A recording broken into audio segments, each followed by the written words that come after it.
Анткени өкмөт силерге акча берет экен, багат экен, сууңарды төлөйт экен, жылууңарды төлөйт экен, башка сиз эле иштеп келген МТСте таш балекет эчтеке жок. Алар өзлөрүнүн зданиясында отурат.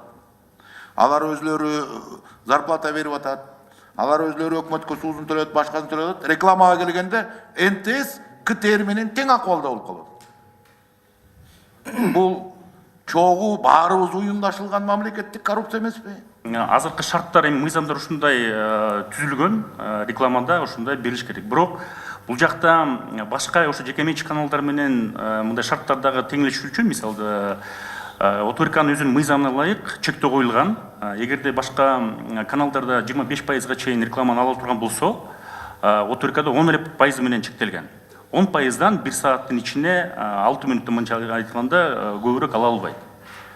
Ошондой гана шарттар коюлган. Эгерде андан ашык ала баштаса, бул мыйзамды бузуу болот.